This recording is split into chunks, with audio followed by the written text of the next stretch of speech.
এক নম্বর আসামি সোহেল রানা তার 164 ম্যাজিস্ট্রেট কর্তৃক যথাযথভাবে রেকর্ডকৃত অত্র ট্রাইব্যুনালে পড়ে শোনায়। সেই রেকর্ডকৃত 164 কনফেশনে কোথাও তিনি ডলার নামক শব্দটি উচ্চারণ করেননি।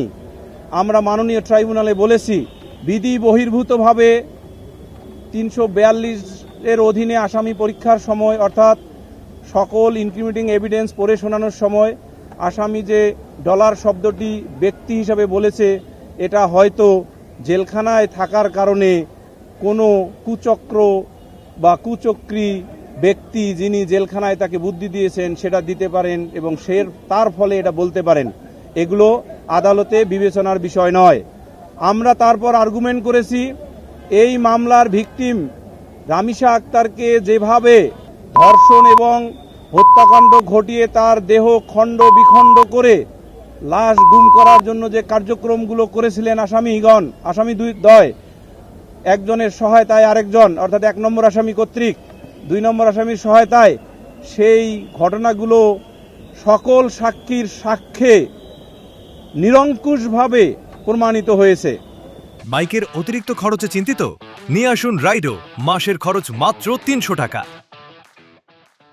আরেকটি বিষয় আমরা এনেছি, এই মামলার ঘটনাস্থান হলো আসামি 2 জনের বাসস্থান করা যে ফ্ল্যাট, অর্থাৎ ভিকটিমের পিতার যে ফ্ল্যাট তার অপোজিট সাইডে ডান দিকের যে ফ্ল্যাট, সেই ফ্ল্যাটে যে 3টি রুম আছে, 3টি রুমে মধ্যে যে রুমটিতে আসামি 2 জন থাকতেন আর বাকি 2টি রুমে অন্য কেহই ছিল না, এটা ঘটনার সময় সেটা সাক্ষ্যে প্রমাণিত হয়ে গেছে এবং তালাবদ্ধ ছিল।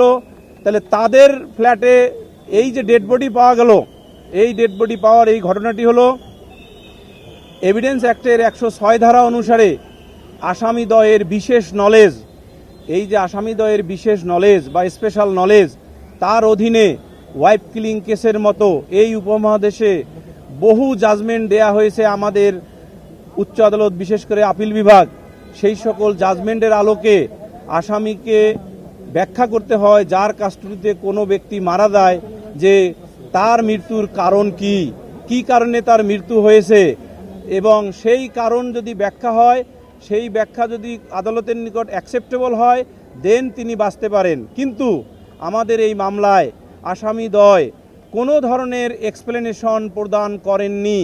কেন, কিভাবে তাদের বাসায় ভিকটিম রামিসা আক্তার মারা গেলেন, তার দেহ খণ্ড বিখণ্ড করা হলো, এই ব্যাপারে একটি শব্দ তাদের এক্সপ্লেনেশন নাই।